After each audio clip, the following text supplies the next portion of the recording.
What's up, everybody? Welcome to another episode of China Update, where I provide you guys with the most up-to-date political, economic, and geostrategic analysis on the world's number 2 economy. My name is Tony.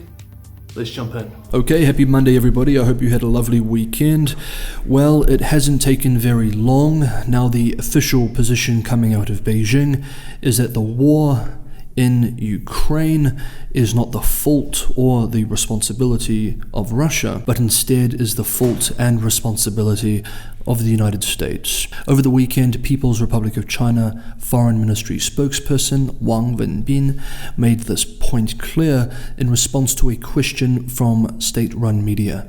This is a relatively long quote, but I think it's important to understand how Beijing is presenting and articulating its position. Jump forward 45 seconds if you're not interested, however. Quote, "The ins and outs of the development of the Ukraine issues are very clear. The crux of the issue is known to all. International media lately mentioned many times that George Kennan, former US ambassador to the Soviet Union, suggested to the United States government in the 1990s that expanding NATO up to Russia's borders would be the most fateful error of American policy. Regrettably, the US government turned a deaf ear to this." He continued, quote, "Those who created the problem should be the ones to undo it.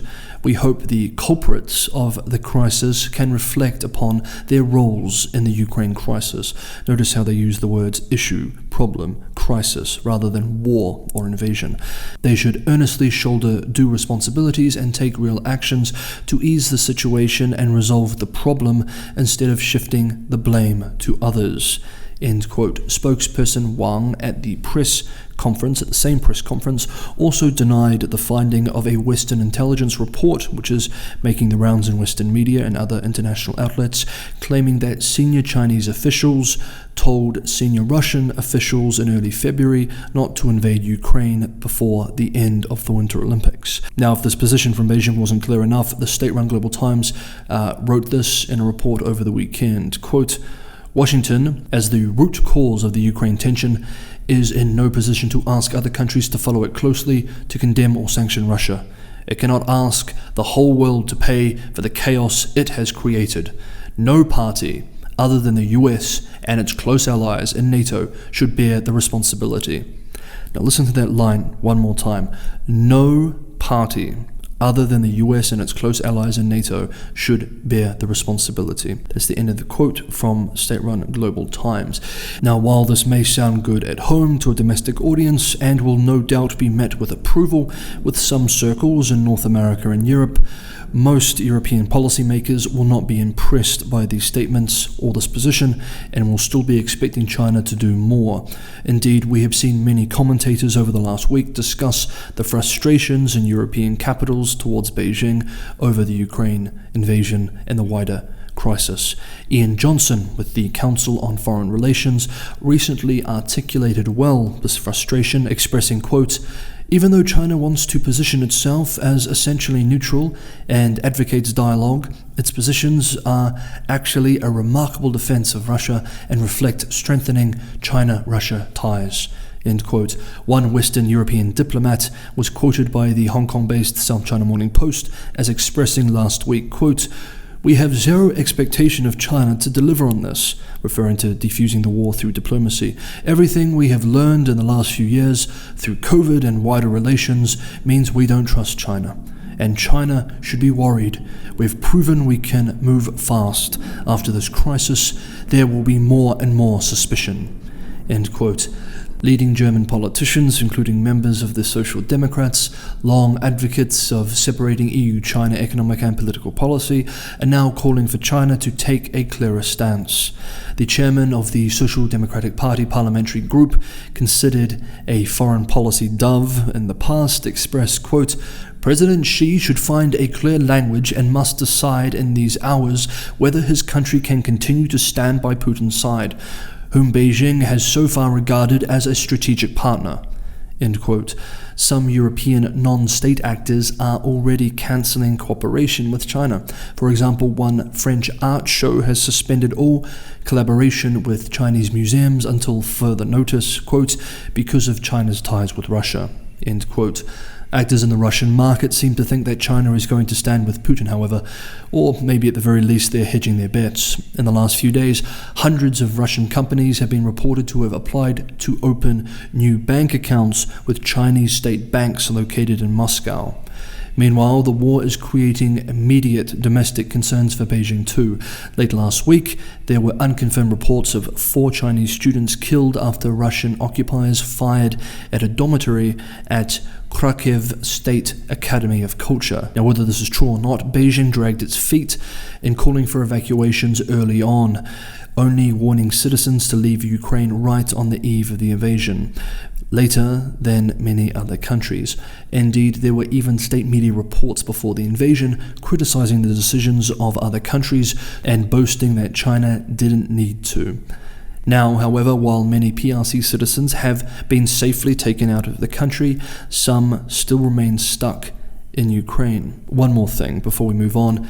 In the context of all of this, the unfolding conflict in Eastern Europe, Taiwan has announced plans to more than double its annual missile production capacity to nearly 500. Okay, next up, and before moving to the Evergrande crisis in the housing sector, let's touch on a important development in US-China relations, the new ambassador who has arrived in Beijing. But quickly, guys, if you're enjoying the content, don't forget to hit the like button. It's a huge help. And if you're watching for the first time and you're getting some value from material like this, maybe consider subscribing. Okay, on Saturday, the US Embassy in Beijing said that Washington's top envoy, the new ambassador to the country, Nicholas Burns, arrived with a group of US mission personnel and their families. They will now undergo 3 weeks of quarantine.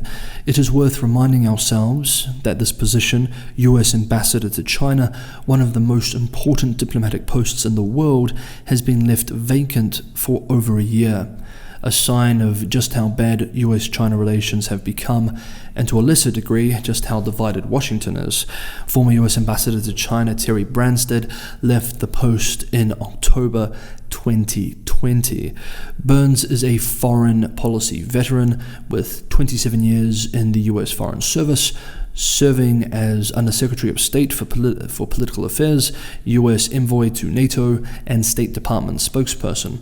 The nomination of Burns last year was not received well in Beijing, and we covered that at the time. Now, let's move from the international crisis in Europe to a domestic one, the Evergrande Housing Crisis. The major, though relatively poor northern provincial capital of Henan, Zhengzhou, has launched a slew of measures to reverse its real estate market slump in recent days, including lowering the down payment requirements for a second home, the first major city to do so since 2016 during the last major housing crisis. Now, we touched on this last week, but it's worth unpacking this some more, since this local government is really pulling away from central regulators seeking to maintain deleveraging in the bloated housing development sector.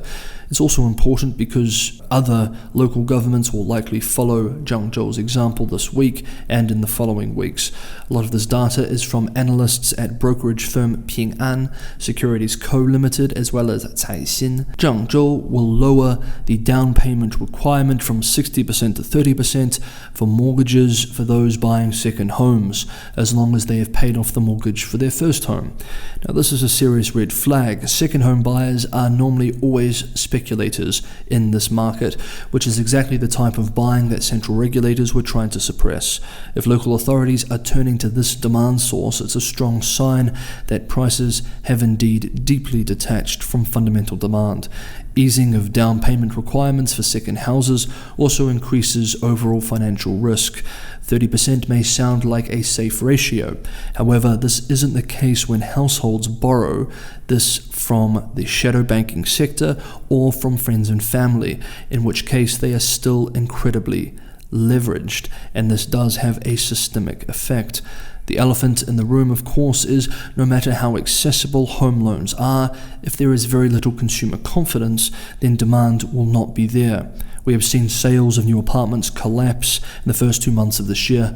Analysts warn that fear is still overpowering greed and that many buyers are waiting to see how the market develops before buying. Now, going back to Zhengzhou, on the supply side, the city plans to help property firms ease liquidity pressure, including allowing them to pay land purchase fees over a longer period, urging lenders to extend loan payment deadlines for distressed developers, and offering preferential policies to lenders who issue more loans to firms to develop property projects.